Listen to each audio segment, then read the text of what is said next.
Okay, good morning. Know talking. अच्छा, last year आप first year में ऑलरेडी हम लोग बोन्स के बारे में स्टडी कर चुके हैं और उसमें मैंने आपको बताया था कि जो फीमेल पेल्विस है या पेल्विक बोन्स है, इनको हम सेकेंड ईयर में मिडवाइफरी में भी स्टडी करेंगे। ठीक है, तो एनाटॉमिकल एस्पेक्ट और मिडवाइफरी एस्पेक्ट, दो एस्पेक्ट हैं हमारे हिप बोन के या पेल्विस के।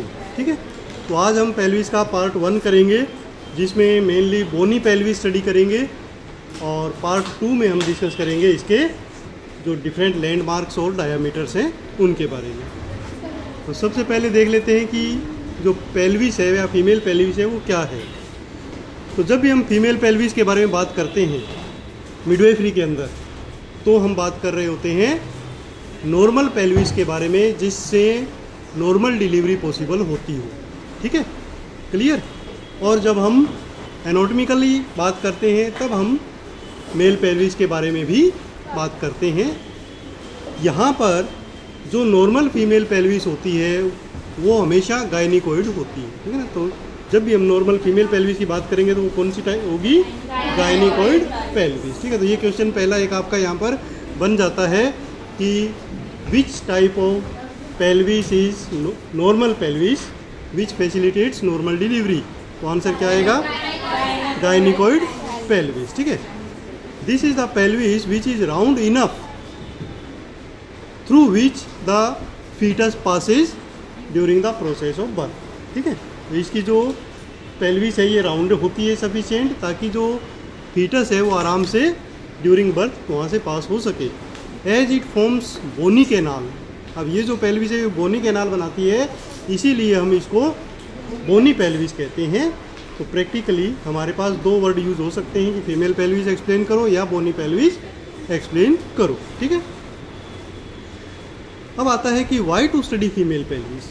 ठीक है, अब मिडवाइफरी में एनाटॉमी क्यों पढ़नी है, तो इसका कुछ इम्पोर्टेंस है इसलिए पढ़नी है। ठीक है, तो प्रैक्टिकली ये हम पूछ सकते हैं। तो सबसे पहला पॉइंट आता है कि knowledge of pelvic anatomy is needed for conduct of labour. अगर हमें लेबर को समझना है, कंडक्ट करना है डिलीवरी, तो हमें इस पेल्विस की जानकारी होनी ज़रूरी है। As one of the way to estimate the progress. अब जो लेबर की प्रोग्रेस है उसको अगर असेस करना है तो हमें इसके डिफरेंट पार्ट्स का पता होना चाहिए to assess the relationship of foetus to certain pelvic landmarks. कि जो फीटस है वो जब डिलीवर हो रहा है तो उसकी प्रोग्रेस किस जगह है, तो वो हम पेल्विस की जो लैंडमार्क्स हैं उसके बेस पे हम पता लगाएंगे। तो इसलिए हमें बोनी पेल्विस की स्टडी ज़रूरी है। दूसरा point, a midwife must be competent to recognise a normal pelvis in order to be able to detect any deviation and refer to the doctor. अब अगर मान लो एक लेडी आती है एक मिडवाइफ के पास और वो उसको रिकॉग्नाइज करने में, आइडेंटिफाई करने में कॉम्पिटेंट है कि ये जो पेल्विस है वो नॉर्मल है या नहीं है, तो उससे क्या बेनिफिट होगा? टाइमली वो रेफ़र कर पाएगी यदि पेल्विस एबनॉर्मल है तो। क्योंकि अगर पेल्विस एबनॉर्मल है तो किसी भी कंडीशन में नॉर्मल डिलीवरी नहीं हो सकती और रेफ़र करना ही पड़ेगा, है ना। इसलिए भी पेल्विस की स्टडी ज़रूरी है। ठीक है, नेक्स्ट क्वेश्चन आता है, नेक्स्ट पॉइंट इसमें आता है कि द प्राइमरी जो फंक्शंस है, जो पेल्विस है उसके फंक्शन क्या है। ठीक है, तो प्राइमरी फंक्शन तो इसका होगा मूवमेंट का। ठीक है ना, क्योंकि हमने पहले फर्स्ट ईयर में पढ़ा ही था कि जो हमारे दोनों जो लेग बोन्स है वो कहाँ पर जुड़ी हुई है? फीमर पेल्विस से जुड़ी हुई है और उसके कारण इसकी मूवमेंट होती है। तो प्राइमरी फंक्शन है it allow movement of the body at hip joint, specially walking and running. पहला काम तो ये हो गया। इसके अलावा it permits the person to sit and kneel. व्यक्ति को बैठने के लिए, अब हम जब बैठे हैं तो कौन सी बोन पे बैठे हैं? इसी पर ही। ठीक है ना, पेल्विस पे। और नीचे झुकने में भी यही मदद करती है। It is adapted for child bearing, और एक स्पेशल काम इसका चाइल्ड बियरिंग का है इन फीमेल। फीमेल में इसका स्पेशल अडेप्टेशन है कि चाइल्ड बियरिंग होगा बिकॉज इट्स इंक्रीज्ड विड्थ, क्योंकि विड्थ इसकी मेल से ज़्यादा होती है, उसके कारण डिलीवरी पॉसिबल होती है, बट जो स्पीड है वो कम हो जाती है। ठीक है ना। स्पीड कम होने का यह मतलब क्या है, रनिंग, कि मेल पर्सन ज़्यादा तेज़ी से रन कर पाएगा फीमेल पर्सन की बजाय, क्योंकि उसमें जो फीमर है वो थोड़ी स्ट्रेट होंगी और इसमें जो फीमर है थोड़ी सी ऑब्लिक होंगी, झुकी हुई होंगी, ठीक है ना। बट उसका बेनिफिट ये है कि डिलीवरी इजीली इसमें पॉसिबल हो जाएगी, ठीक है।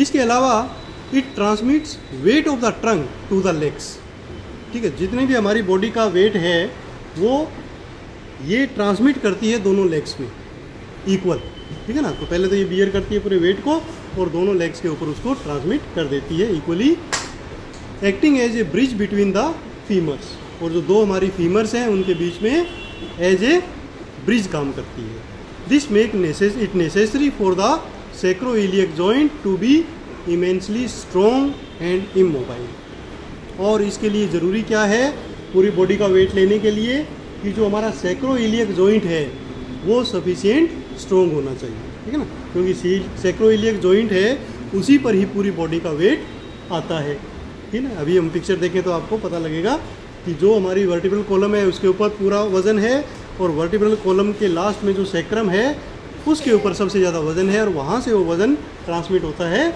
दोनों हिप बोन की तरफ और फीमर की तरफ। वो जॉइंट अगर लूज़ होगा तो फिर जो स्टेबिलिटी है वो नहीं होगी, ठीक है। तो ये काफ़ी मजबूत जोड़ है।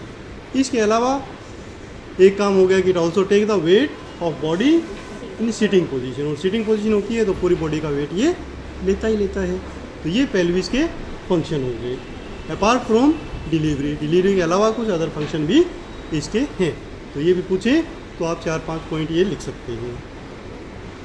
इसके अलावा प्रोटेक्शन प्रोवाइड करता है, ठीक है ना, किसको, पेल्विक ऑर्गन्स को एंड कुछ इवन एब्डोमिनल ऑर्गन्स को भी, ठीक है ना। क्योंकि जो फॉल्स पेल्विस है वो एब्डोमिनल ऑर्गन्स को प्रोटेक्ट करती है और जो ट्रू पेल्विस है वो पेल्विक ऑर्गन्स को प्रोटेक्ट करेगी। उसके बाद है कि सेक्रम ट्रांसमिट्स कॉडा इक्विना, और जो सेक्रम है वो कॉडा इक्विना को भी ट्रांसमिट करता है। कॉडा इक्विना क्या है, व्हाट इज कॉडा इक्विना, बताओ, फर्स्ट ईयर में पढ़ा होगा ना। कॉडा इक्विना क्या है, नहीं पढ़ा। कॉडा इक्विना जो हमारी वर्टिब्रल कॉलम के अंदर स्पाइनल कॉर्ड आ रही है उसका जो लास्ट पार्ट है वो बहुत ही छोटे छोटे फाइबर्स बन जाते हैं, छोटी छोटी नर्व्स बनती हैं, उनको हम क्या बोलते हैं, कॉडा इक्विना। तो वहाँ से नर्व्स निकलती हैं सेक्रम के थ्रू, और जो हमारी पेल्विक ऑर्गन्स हैं उनको क्या करेगी, नर्व सप्लाई करेगी, ठीक है ना, नर्व सप्लाई करेगी। तो इसलिए भी ये हमारा जो पेल्विस है इसकी इम्पोर्टेंस है, ठीक है। तो इतने हमारे इम्पोर्टेंस हो गए पेल्विस के, इसलिए स्टडी करनी बनती है, ठीक है। अब आता है पेल्विस, क्या है ये पेल्विक बोन्स। जो पेल्विस है वो डिफरेंट टाइप की पेल्विक बोन से बनती है। तो पहला क्वेश्चन आपका मिडवाइफरी में प्रैक्टिकल में होगा तो यही क्वेश्चन होगा कि how many bones are there in the pelvis. तो कितनी बोन्स हैं, 4 बोन्स हैं, है ना। 2 innominate bones which are also known as hip bone, ठीक है ना। 2 तो इनोमिनेट बोन है या हिप बोन है। इसके अलावा 1 सैक्रम एंड 1 कॉक्सिक्स, ठीक है। तो यहाँ इस पिक्चर में आप क्लियर देख सकते हैं ये हिप बोन है, तो उसके बाद एक सैक्रम है और एक ये यहाँ सैक्रम के नीचे कॉक्सिक्स है, ठीक है। तो इन चारों की आपको पोजीशन फीमेल पेल्विस में प्रैक्टिकली आपको आनी चाहिए कि कौन सी बोन, जहाँ भी हाथ लगे टीचर का आपको पता होना चाहिए कौन सी बोन है। 4 ही तो हैं, कोई दिक्कत ही नहीं है ना। अब सबसे पहले देख लेते हैं इनोमिनेट बोन को। अब इनके लैंडमार्क भी पढ़ने हैं। फर्स्ट ईयर में हमने इतनी डिटेल नहीं पढ़ी थी इनकी, बट यहाँ पढ़नी है क्योंकि हमें प्रॉपर मिडवाइफ बनना है, ठीक है ना। ईच इनोमिनेट बोन या hip bone is composed of 3 parts, ठीक है ना। 3 पार्ट्स की हिप बोन बनती है। क्या क्या है उसके अंदर, इलियम, इस्चियम एंड प्यूबिस और प्यूबिक बोन, ठीक है। 3 पार्ट हो गए। इनको अगेन हम एक एक करके स्टडी करेंगे, ठीक है ना। यहाँ पर ये है, इस पिक्चर में आप देख सकते हैं, ये इसका पोस्टीरियर पोर्शन है और ये एंटीरियर पोर्शन है, ठीक है ना। कैसे आइडेंटिफाई हुआ, इसमें ये आइडेंटिफिकेशन है मेन की जो एसिटाबुलम कैविटी है वो पीछे की ओर होती है ना, इसलिए वो पोस्टीरियर पार्ट है और ये एंटीरियर पार्ट है। सबसे पहले देख लेते हैं इलियम। इलियम क्या है, upper part, the large flared up out part, है ना, जो फ्लेयर्ड आउट है, फैला हुआ पार्ट है, उसको हम क्या कहेंगे, इलियम। तो ये वाला जो पार्ट है वो इलियम है। When the hand is placed on the hip, जब भी आप हिप के ऊपर हाथ रखते हैं, ऐसे खड़े होते हैं या इंजेक्शन लगाते समय इसको टच करते हैं, तो सबसे पहले इलियम का पार्ट ही आपको फील होता है, और उस पार्ट को क्या कहते हैं, क्रेस्ट, ठीक है ना। तो इलियक क्रेस्ट सबसे ऊपर होती है। इलियक क्रेस्ट जो है वो काफ़ी लंबी है, काफ़ी बड़ा एरिया कवर करती है, यहाँ से लेकर यहाँ तक, ठीक है। तो ये आपकी इलियक क्रेस्ट हो गई। अब जो एंटीरियर पार्ट है उसको आप इजीली लिविंग बॉडी में फील कर सकते हैं, पोस्टीरियर पार्ट को फील करना थोड़ा सा डिफ़िकल्ट होता है क्योंकि वहाँ मसल्स ज़्यादा हैं, स्टिल वी कैन फील कर सकते हैं, ठीक है। अब ये जो अपर बोर्डर है जिसको हमने इलियक क्रेस्ट कह दिया, इसका भी आइडेंटिफिकेशन आपसे उसमें पूछते हैं कि इलियक क्रेस्ट कौन सी है, तो इजीली आपको पता होना चाहिए ये अपर बोर्डर है, ये पूरा का पूरा इलियक क्रेस्ट कहलाएगा। अब इसके जो इलियक क्रेस्ट के आगे की ओर हम देखें तो दो प्रोसेस होंगे, कौन कौन से। At the front of iliac crest there is bony prominence known as anterior superior iliac spine, ठीक है। तो सबसे आगे हमें फील होगा एंटीरियर सुपीरियर इलियक स्पाइन, और इसको हम यहाँ पर इजीली फील कर सकते हैं। थोड़ा सा जब नीचे की ओर जाएंगे, ठीक है ना, आगे की तरफ ही, तो एक और प्रोसेस या उभरा हुआ भाग हमें फील होता है। ये थोड़ा सा वैसे लिविंग बॉडी में मुश्किल होता है, बट पेल्विस में हम इजीली इसको फील कर सकते हैं। तो ये कौन सा होगा, anterior inferior iliac spine. Simple नाम हो गए, आगे की ओर है इसलिए एंटीरियर है, ऊपर है वो सुपीरियर और नीचे है वो इन्फीरियर, और इलियक स्पाइन क्योंकि ये इलियक का स्पाइन है। इन द सेम वे अगर हम पीछे की तरफ जाएं, ठीक है, क्रेस्ट पे टच करते हुए यहाँ पीछे आएंगे तो लास्ट में यहाँ पर एक हमें फिर से दो स्पाइन मिलेंगे, एक ऊपर और एक नीचे, ठीक है। इनका नाम कैसे हो जाएगा, सेम वैसे ही, posterior superior iliac spine and उसके नीचे पोस्टीरियर इन्फीरियर इलियक स्पाइन, ठीक है ना। तो इलियम के इतने हमारे पास लैंडमार्क्स हो गए हैं, ओके। इसके अलावा एक बड़ा लैंडमार्क है कि जो इसकी एंटीरियर सरफेस है वहाँ पर थोड़ा सा ये दबा हुआ होता है, ठीक है ना, उसको हम क्या कहते हैं, इलियक फोसा, ठीक है ना।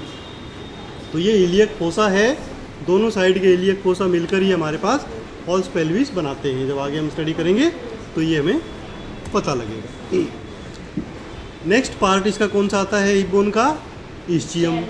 इस्चियम जो है वो नीचे का है, ठीक है ना। जैसे ये सबसे ऊपर कौन, इलियम, और इस्चियम कहाँ है, इस्चियम कहाँ है, क्लास में ध्यान दोगे तो रहेगा, अदरवाइज एग्जाम में भी ये थ्योरेटिकल वहाँ काम नहीं आएगा लिखा हुआ, ठीक है ना। समझना है, पढ़ना है, ठीक है ना। तो इस्चियम कहाँ है, नीचे की ओर, ठीक है। और वैसे भी इसको भी हम लिविंग बॉडी में फील कर सकते हैं ड्यूरिंग सिटिंग पोजीशन, ठीक है। तो सिटिंग पोजीशन में सबसे बड़ा इसका एक उभार फील होता है जिसको हम बोलते हैं इस्चियल ट्यूबरोसिटी, ठीक है। तो सबसे नीचे इस्चियल ट्यूबरोसिटी होगी। अगर बोनी पेल्विस को हम नीचे रखेंगे तो वो भी पीछे की ओर इस्चियल ट्यूबरोसिटी के ऊपर ही टिकी होती है, तो इजीली आप उसको आइडेंटिफाई कर सकते हैं। इस इस्चियल ट्यूबरोसिटी से थोड़ा सा पीछे एक स्पाइन होता है, ठीक है ना। यहाँ पर आप देखिए ये इस्चियल ट्यूबरोसिटी है, वो थोड़ा सा ऊपर यहाँ देखेंगे तो ये क्या है, इस्चियल स्पाइन है, ठीक है। तो इस्चियल स्पाइन को आप आइडेंटिफाई कर लेते हैं तो फिर आगे दो चीज़ें और आइडेंटिफाई करना आसान हो जाएगा। क्या, इस्चियल स्पाइन के बाद, अच्छा, इस्चियल स्पाइन लिविंग बॉडी में भी आइडेंटिफाई करना होता है ड्यूरिंग पेल्विक एग्जामिनेशन। पीवी जब करते हैं पर वेजाइनल एग्जामिनेशन तो आप दोनों तरफ के जो इस्चियल स्पाइन है उसको फील कर पाते हैं, ठीक है। और इसको आइडेंटिफाई करना बहुत ही ज़रूरी है। क्यों, क्योंकि ये आपको फीटस की पोजीशन बताता है जब वो नीचे आ रहा होता है in relation to spine. Spine के रिलेशन में वो अप है या नीचे है, और उसको हम क्या बोलते हैं, स्टेशंस, है ना, कौन से स्टेशन पे है ना। उसके बाद हम देखते हैं, अच्छा, इसमें दो पॉइंट हमारे और रह गए कि ये जो स्पाइन था इसके ऊपर एक नॉच होती है, ठीक है ना, ये वाली, इसको क्या बोलते हैं, ग्रेटर सियाटिक नॉच, और इसके नीचे एक छोटी नॉच होती है, उसको लेसर सियाटिक नॉच, ठीक है। तो दो सियाटिक नॉच हैं। ग्रेटर सियाटिक नॉच कहाँ है, अबव द स्पाइन, और लेसर कहाँ है, below the spine. Okay, next आती है हमारे पास pubic bone. Okay, pubic bone कौन सी है, हाँ, जो जैसे हमने पढ़ा सुपीरियर तो इलियक हो गई, इन्फीरियर कौन सी हो गई, इस्चियम। प्यूबिस कौन सी है, एंटीरियर, ठीक है ना, जो हिप बोन का एंटीरियर पार्ट है दैट इज प्यूबिस। ओके,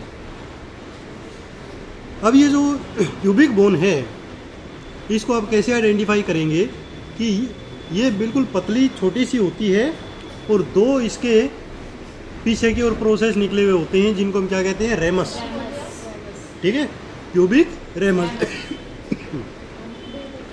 अब ये जो प्यूबिक रेमस है इसमें जो इसकी स्ट्रक्चर होती है वो लाइक ओर होती है, ठीक है ना। ओर क्या होती है, ओ यार, ओर का मतलब क्या होता है, पतवार, जो चप्पू चलाते हैं ना नाव में, तो इस प्रकार पतली सी वो होती है। और जो सुपीरियर रेमस और इन्फीरियर रेमस होते हैं वो पीछे की तरफ जाकर इस्चियल जो बोन है उसके रेमस से मिल जाते हैं, ठीक है। और जब वो मिलेंगे तो बीच में क्या होगा, नहीं, प्यूबिक आर्च नहीं बनेगा बेटा। जब ये दोनों मिलेंगे तो बीच में एक होल बनेगा, ठीक है ना, उस होल को क्या कहेंगे, ऑब्ट्यूरेटर फोरामेन, ठीक है ना। ये आपको याद रखना है, ऑब्ट्यूरेटर फोरामेन कहाँ पर है पहली क्लास के बाद में, ठीक है ना, क्योंकि जब जैसे जैसे ये चलता रहेगा ना तो वैसे वैसे आपको क्लियर समझ में आता रहेगा, ठीक है। तो ऑब्ट्यूरेटर फोरामेन को भी आपको आइडेंटिफाई करना है, ठीक है ना।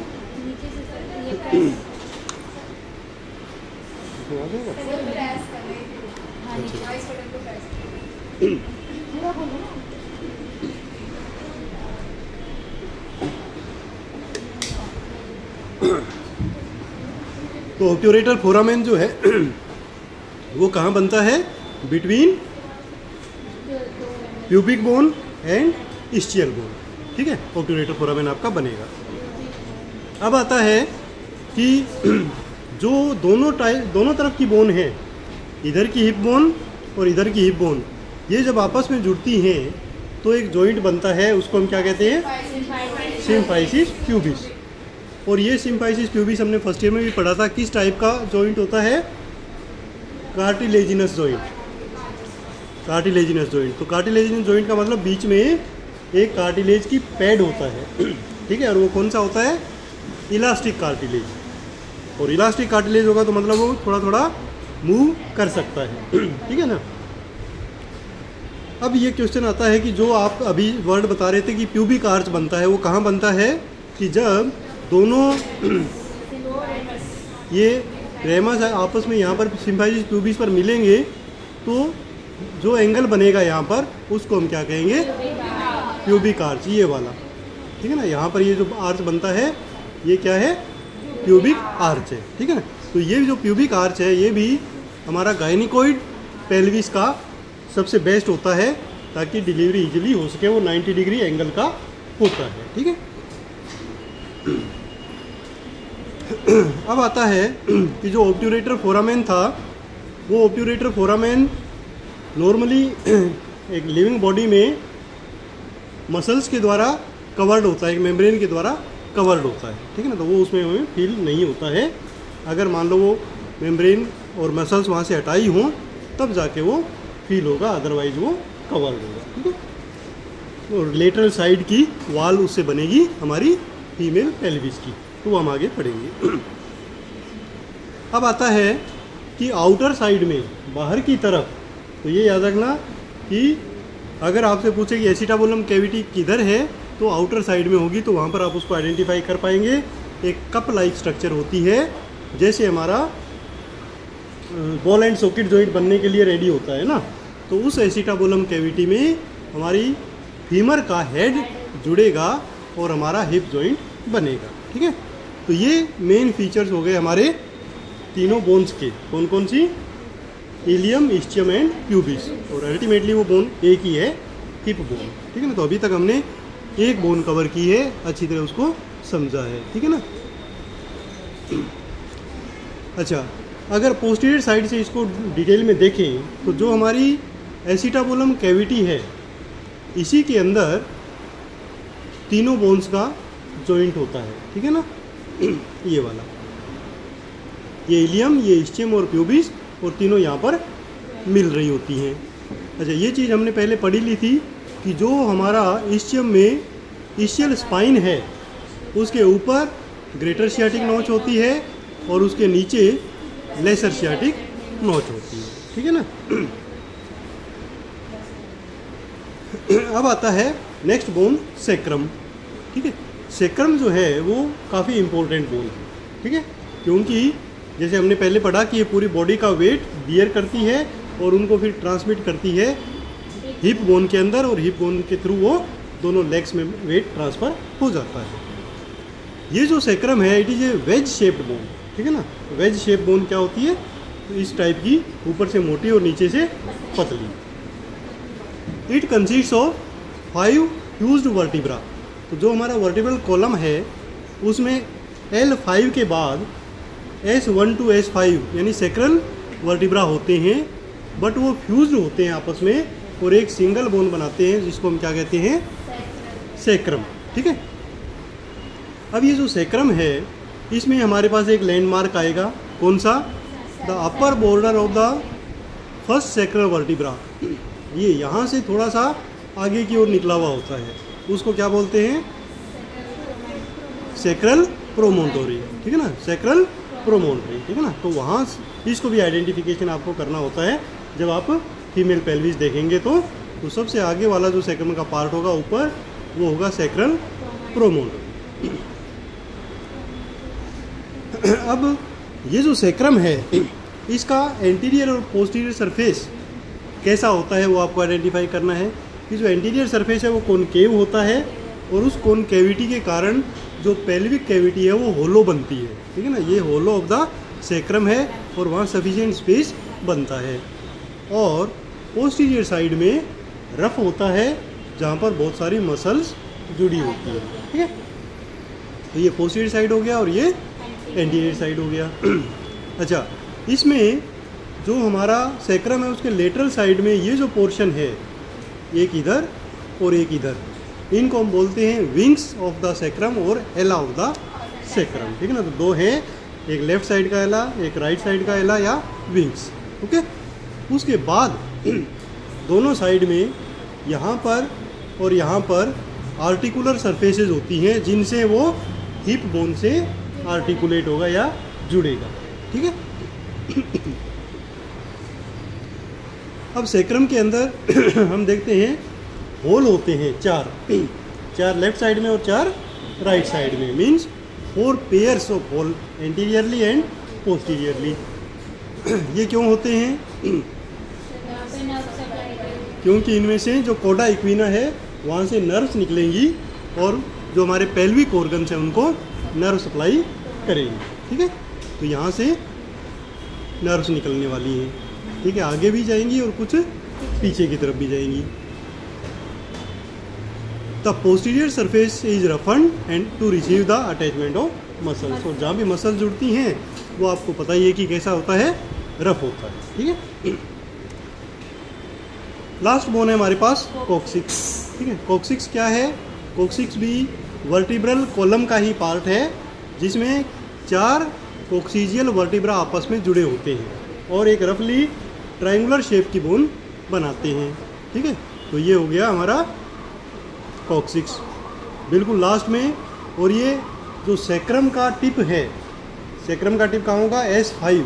ठीक है ना, जो सेक्रल वर्टिब्रा 5 है उसके नीचे ये अटैच होता है और उसी जगह पर हमारा एक जॉइंट बनता है जिसको हम क्या कहते हैं? सैक्रोकोक्सीजियल जॉइंट। ठीक है, और ये मिडवाइफरी पॉइंट ऑफ व्यू से भी काफ़ी इम्पोर्टेंट है। कैसे? कि ये जॉइंट ड्यूरिंग डिलीवरी थोड़ा सा पीछे की ओर हट जाता है और हमें आउटलेट में सफिशिएंट स्पेस मिलता है फीमेल पेल्विस में, मेल्स में नहीं मूव करता, फीमेल में ये मूव करता है। अब आता है पेल्विक जॉइंट्स। ये अलग से क्वेश्चन पूछ लेते हैं प्रैक्टिकली, थ्योरी में भी आ सकता है कि एक्सप्लेन द पेल्विक जॉइंट्स। ठीक है, तो पेल्विक बोन्स हो गई 4, पेल्विक जॉइंट्स भी 4 हैं। कौन कौन से? एक जॉइंट हो गया सिम्फाइसिस प्यूबिस, 2 जॉइंट हो गए सैक्रोइलियक और एक हो गया सैक्रोकोक्सिजियल। ठीक है, इन सब की लोकेशन आपको उसमें आइडेंटिफाई करनी है पेल्विस के अंदर। ठीक है, तो सबसे पहले हम देख लेते हैं सिम्फाइसिस प्यूबिस। तो ये जो जोड़ आपको रेड यहाँ दिखाई दे रहा है होल के अंदर, ये सिम्फाइसिस प्यूबिस है, जिसमें दोनों साइड की प्यूबिक बोन आपस में आकर अटैच होती हैं और इसके बीच में क्या होता है?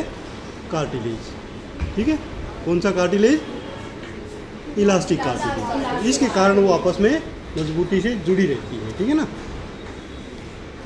It is formed at the junction of 2 pubic bones. ठीक है, दोनों प्यूबिक बोन्स के जोड़ पे ये बन गया, जुड़ गया, and united by a pad of cartilage. और एक कार्टिलेज है जो इसको पकड़ के रखती है। ठीक है ना, चिपकाने का काम उसको करती है, मूव नहीं होने देती। उसके बाद आता है हमारे पास सैक्रोइलियक जॉइंट।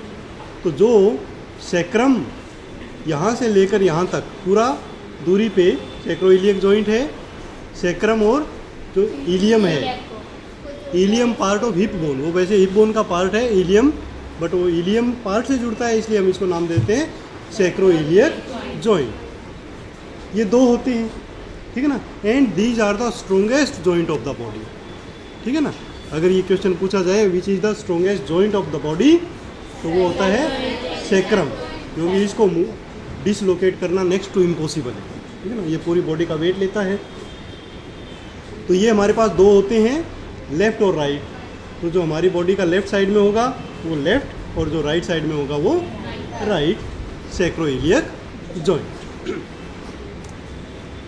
उसके बाद एक आता है हमारे पास सैक्रोकोक्सिजियल जॉइंट।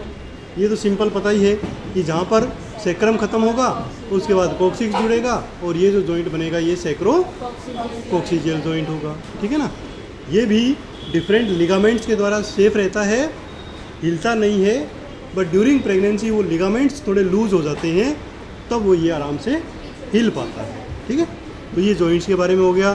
तो 5 नंबर का क्वेश्चन तो ये भी आ सकता है। जॉइंट्स में हम एक पॉइंट ये भी लिख सकते हैं कि इन नॉन प्रेग्नेंट स्टेट, जब प्रेगनेंसी नहीं है, there is very little movement, नए के बराबर, थोड़ी बहुत हो सकती है बट वो नए के बराबर होती है। But during pregnancy due to endocrine activity, कुछ हमारे हॉर्मोन्स ऐसे फीमेल में सीक्रेट होते हैं लास्ट में प्रेगनेंसी के, उनके कारण ये जो लिगामेंट्स होते हैं जो इसके चारों तरफ होते हैं वो सॉफ्ट हो जाते हैं, and this allow the joints to move slightly. ठीक है ना, जॉइंट्स मूव करते हैं। कौन सा जॉइंट मूव करता है?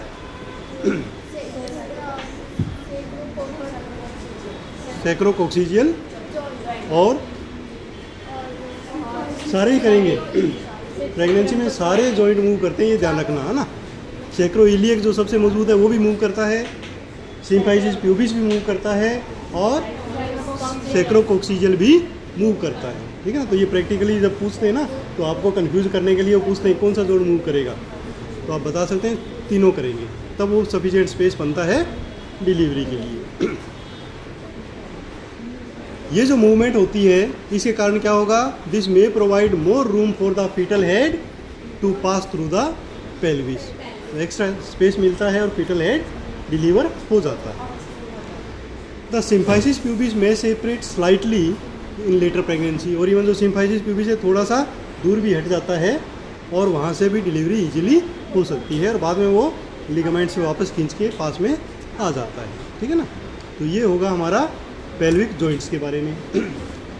अच्छा, अगर मान लो लेटर प्रेगनेंसी में हार्मोन सीक्रेट हो रहे हैं, कई बार हार्मोन सीक्रेट होने के बाद भी डिलीवरी कुछ डिले हो जाती है, तो ये जो सिम्फाइसिस प्यूबिस वाला जोड़ होता है वो थोड़ा सा कई दिन तक फैला हुआ रहता है, और उस दौरान इतना पेन होता है लेडी को चलते हुए, क्योंकि ये जॉइंट्स दूर हुए, पूरी बॉडी का वेट सही से बियर होता नहीं है, तो उस समय एक्स्ट्रा पेन हो सकता है लेडी को। ठीक है ना, स्पेशली कमर में महिला को, है ना, जो प्रेग्नेंट लेडी है उसको है।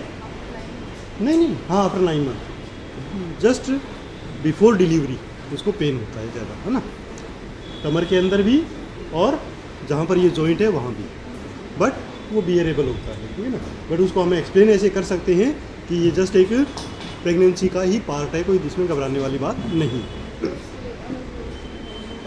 अच्छा, अब एक चीज़ इसमें इम्पोर्टेंट और है, ये प्रैक्टिकली पूछते हैं, the sacroiliac joint allow a limited backward forward movement, ठीक है ना।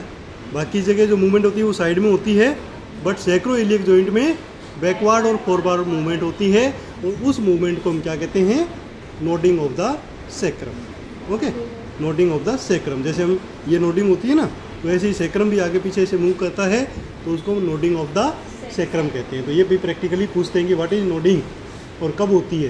तो नोडिंग भी डिलीवरी के पास 9 मंथ के बाद होगी, जब लिगामेंट्स रिलैक्स हो जाएंगे और थोड़ा सा वो नोडिंग होगा। अब नोडिंग होने से फ़ायदा क्या होगा, जब वो थोड़ा सा ऐसे मुड़ेगा तो आउटलेट थोड़ी बड़ी हो जाएगी, ठीक है ना, तो डिलीवरी इजीली पॉसिबल हो जाएगी, ठीक है ना।